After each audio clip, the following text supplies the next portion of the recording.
Bonjour mes amis français, mesdames et messieurs, bonjour. Je vous parle depuis le côte sud de l'Angleterre. Moi, je suis Jonathan Hines, grand francophile anglais de 39 ans.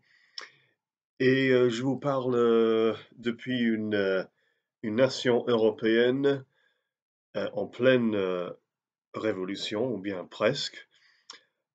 À vous en France, une autre nation européenne en pleine révolution, pas presque, mais à 100 je crois. Donc je suis très optimiste, très positif, très excité, pour vous, là en France et je vous encourage, je vous soutiens, les gilets jaunes, heu, pour la plupart en tout cas, de tout mon cœur. Et si j'étais, là avec vous en France en ce moment, si j'habitais en France, si j'étais là en ce moment, je c'est sûr que je serais avec vous dans la rue, les gilets jaunes. Avant de parler un peu plus, des gilets jaunes, comme s'il n'y avait pas déjà, suffisamment de vidéos, sur les gilets jaunes, sur, YouTube.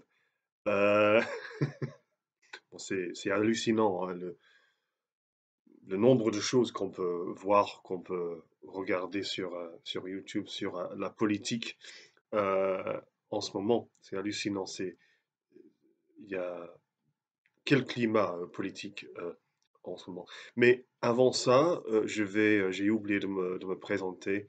Heu, je suis écrivain ou bien blogueur, producteur, de télévision et de radio. Pour la télévision régionale, locale ici en Angleterre et cofondateur de UK Talk Radio. C'est ma station de radio, je suis animateur et j'ai eu la chance de passer à la radio et à la télé plusieurs fois chez vous en France aussi, qui était un grand joie, pour moi comme un grand francophile. Je me sens plus chez moi, chez vous, souvent que dans mon propre pays. Donc c'est très bizarre. Mais oui, les liens sont au-dessous de cette vidéo pour ma station de radio, UK Talk Radio, pour écouter en direct. Et puis il y a aussi un lien à YouTube pour à une interview. J'ai eu le plaisir, la joie d'être interviewé par Martial Bild en octobre dernier sur TV Liberté. Ça, c'est la chaîne droite nationale, tvliberté.com. Donc, je parlais du Brexit, notre Brexit ici en Grande-Bretagne, ou bien la manque, la manque de Brexit et le pas douloureusement lent et difficile et compliqué du Brexit.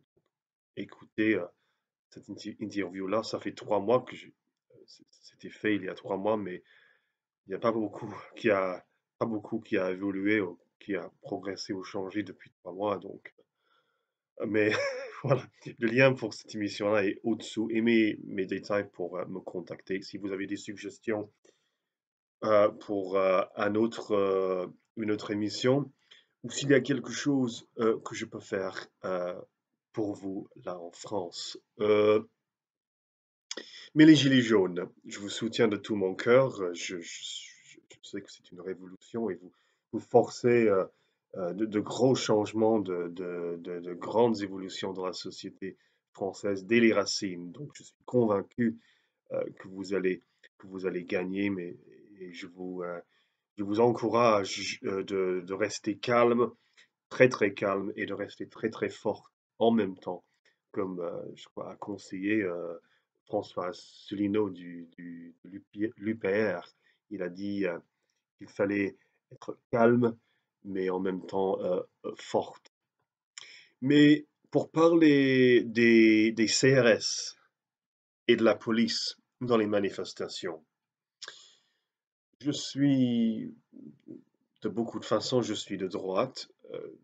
On pourrait dire droite nationale, ou on pourrait utiliser l'étiquette d'extrême droite, mais je suis devenu très de droite ces dernières années, comme beaucoup de monde qui était avant du centre ou de gauche, parce qu'ils sont tellement frustrés, ils sont tellement épuisés et déçus par beaucoup de politiques et par cette, comment dire, cette manque de connexion entre le peuple et les politiques. Donc il y a beaucoup de gens qui sont balancés subitement à droite. Je suis, je suis comme ça sur beaucoup de sujets en tout cas, mais donc centre, je balance entre le centre et l'extrême droite, on pourrait dire peut-être, je sais pas, ou bien droite nationale. Mais euh, ma question, c'est controversé et c'est peut-être un peu de, je joue à l'avocat du diable, mais la présence de la police et la présence des CRS pendant les manifestations des Gilets jaunes ces derniers 2 mois, est-ce que ça rend les manifestations encore plus violentes, encore plus dramatiques, encore plus destructeurs, dans l'absence de la police, dans l'absence des CRS? Est-ce que les, est-ce que les manifestations seraient-ils des manifestations, pour la plupart, au lieu des émeutes? Est-ce que les manifestations seraient-ils plus, plus sécurisées, plus calmes, euh, plus disciplinées, sans, est-ce qu'il y aurait moins de casseurs, moins de blessures, moins de dégâts qui coûtent très cher, bien évidemment, s'il n'y avait pas de police, s'il n'y avait pas de CRS? Donc, à quoi servent les CRS et la police pendant les manifestations des Gilets jaunes? Est-ce qu'ils rendent la situation plus pire, plus violente? Est-ce qu'on voit maintenant, au lieu d'une manifestation, est-ce qu'on voit une, euh, une bataille chaque samedi entre la police et les manifestants? Une bataille de champs, les manifestants et les CRS et la police. Alors, je ne dirais pas que je suis anarchiste, anarchique. Je ne suis pas anti-police. Je soutiens la plupart des policiers, ou bien beaucoup en tout cas. Je ne suis pas anti-police. Les policiers ne sont pas tous les mêmes. Mais je demande encore une fois cette question. À quoi servent la police et les CRS dans ces manifestations? Parce que le niveau de violence euh, dans leur présence est beaucoup plus grave. Et c'est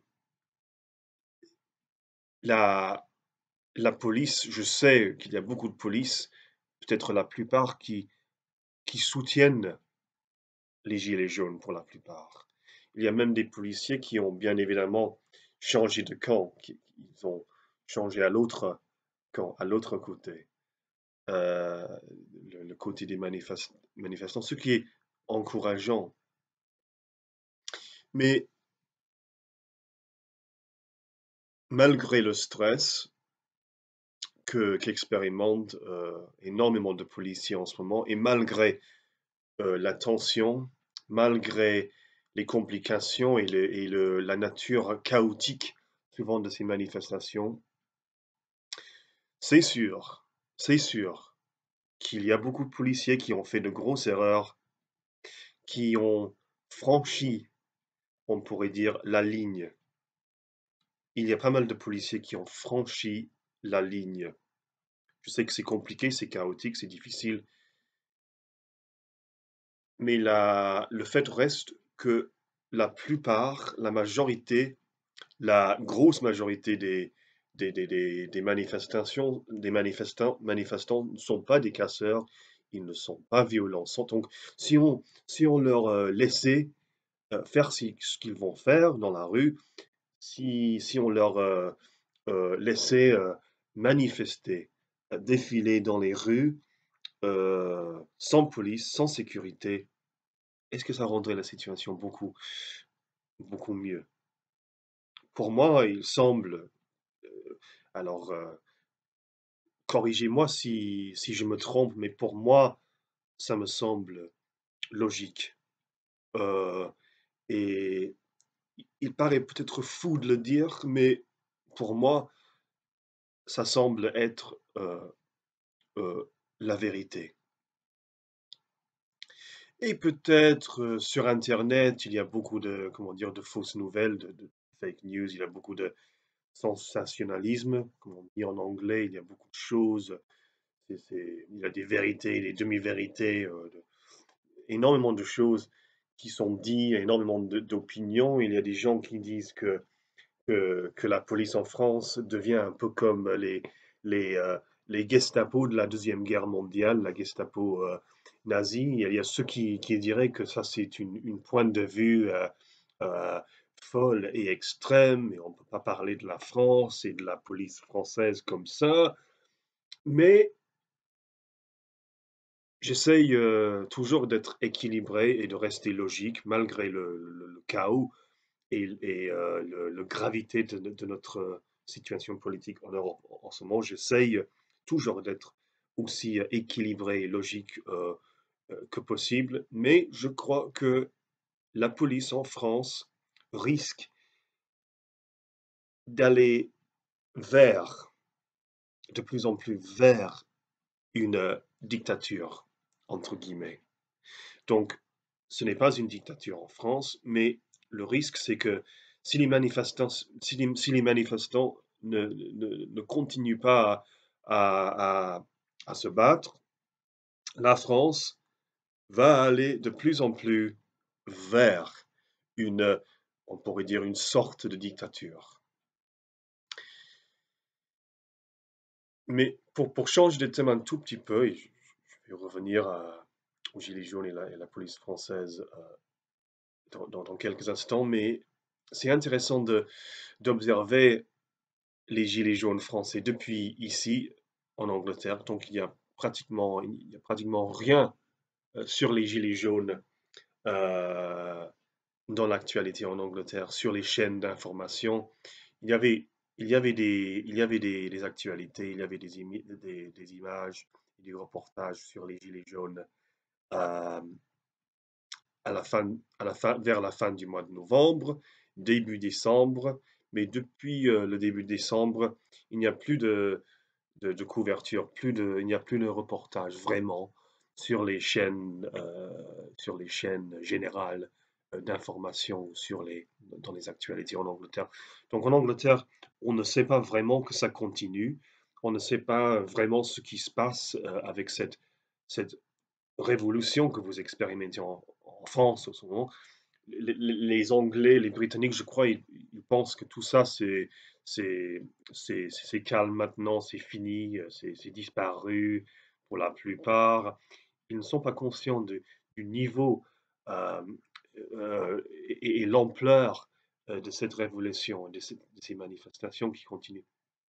Donc, c'est intéressant pour conclure, c'est intéressant d'observer que peut-être à l'étranger, euh, on n'est pas tout à fait conscient de ce qui se passe en France et la violence de ce qui se passe en France.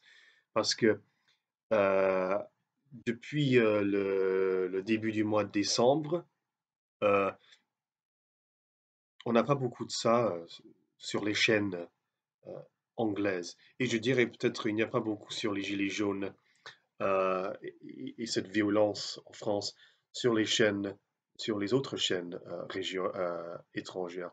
Sauf peut-être par exemple RT, la chaîne russe. Il y a RT France, il y a RT Royaume-Uni aussi. Il y a beaucoup de choses sur tous les jours sur exactement ce qui se passe en France en ce moment. Sur cette chaîne-là, mais pas sur beaucoup d'autres. L'autre chose à observer, c'est que on accuse souvent la police en Angleterre d'être trop laxiste, trop douce, trop un peu comme des diplomates et ou un peu comme des négociateurs ou bien ou même des assistants sociaux. Ils ne sont pas suffisamment durs, les gens croient souvent, tandis que la police en France, ils ont une réputation beaucoup plus stricte, beaucoup plus dure, beaucoup plus directe, beaucoup plus comme un policier euh, traditionnel, on pourrait dire. Donc, on voit que la police en France, euh, donc, généralement, pour les Anglais croient que la police en France, elle ne tolère pas beaucoup, sont très durs envers les manifestants, peut-être plus durs que la police en serait envers les manifestants en Angleterre. Donc, plus dur, plus dur peut-être que la police euh, britannique, mais les choses évoluent, hein. Il y a énormément de choses qui ébranlent notre continent en ce moment, donc qui sait, ça peut évoluer, ça peut changer. Euh, et parlant des émeutes ou bien des manifestations euh, en Angleterre, ou bien, on parle déjà de la naissance des manifestations gilets jaunes anglaises, britanniques. Il y a eu des toutes petites émeutes déjà ici en Angleterre, à Londres, et en portant des gilets jaunes. Et si, si notre Brexit, notre sortie de l'Union européenne, qui a été votée par plus de 50% euh, des voteurs il y a 2 ans et demi, si ce processus de sortie de l'Union européenne est encore plus ralenti, encore plus compliqué, encore plus frustré par certains politiques, euh, il y a des gens qui prévoient des manifestations, des émeutes à Londres, ou peut-être même dans les autres grandes villes. Euh, je ne, je ne, je ne soutiendrai jamais des émeutes ou la violence, mais malheureusement, peut-être c'est inévitable parfois pour, euh, pour apporter de vrais, vrais changements. Euh, mais oui, peut-être pas au même niveau, le même niveau de violence ici en Angleterre que, que, que, que, que vos manifestations là en France, peut-être le même niveau, pas le même niveau de violence, parce que les Français sont célèbres pour leur révolution, pour leur talent, pour euh, les manifestations et les défilés. Ils sont célèbres dans le monde pour ça. La Révolution française, il y a 200 ans, était une inspiration, était célèbre, fameux dans le monde. Et je crois que maintenant, vous avez votre deuxième révolution qui déjà est une inspiration pour le reste de l'Europe, euh, par exemple ici en Angleterre. Donc, on va voir s'il va y avoir des manifestations violentes ici en Angleterre, malheureusement, à cause principalement du Brexit, ou manque de Brexit, pourtant, euh, plutôt. Euh, et c'est sûr que je serai avec eux dans les rues, manifestant pacifiquement en gilet jaune. Je vais devoir en acheter parce que j'en ai pas encore. Euh, donc, je vais manifester avec mes amis. J'ai des amis qui ont fait beaucoup de campagnes politiques, beaucoup comment dire, beaucoup de campagnes volontairement sans être payés pour avancer la cause du Brexit. Euh, j'ai des amis dans UKIP, le UKIP qui était de Nigel Farage avant. Donc c'est peut-être que je vais être à Londres, moi aussi, manifestant en gilet jaune. Et euh, la prochaine fois que je sois en France, c'est sûr que je vais être avec vous dans la rue si vous manifestez ce jour-là. Donc, énormément de courage et je vous félicite de tout mon cœur. Euh, Continuez euh, calmement mais fortement. Et je vais beaucoup m'intéresser à vos réactions, à vos opinions sur le point de vue que j'ai présenté aujourd'hui, sur la police et les CRS. Est-ce qu'ils rendent les choses plus violentes? Et est-ce que c'est une bataille entre la police et les manifestants chaque samedi au lieu d'une bonne manifestation? Est-ce que les, est-ce que ça serait moins moins destructeur, avec moins de blessures et moins de dégâts si la police, tout simplement, laissait les gens manifester? Est-ce que les choses seraient mieux comme ça? Donc, controversé, ça c'est la vérité telle que je la vois maintenant. Donc, merci de m'avoir regardé, écouté, et je vais être très heureux de lire vos réactions. La station de radio, si vous voulez améliorer votre anglais, le lien pour écouter ma station de radio en direct, UK Talk Radio, est au-dessous. Et puis l'interview que j'ai fait sur notre Brexit en Grande-Bretagne sur TV Liberté à Paris au mois d'octobre avec Martial Bitt. Ça, c'est au-dessous euh, aussi. Euh, donc, merci, gros bisous. Et il avait quelque chose d'autre que j'allais dire avant de finir, mais je l'ai euh, je l'ai oublié. Euh, donc, voilà, je vous dis gros bisous et à la prochaine fois. Merci, au revoir.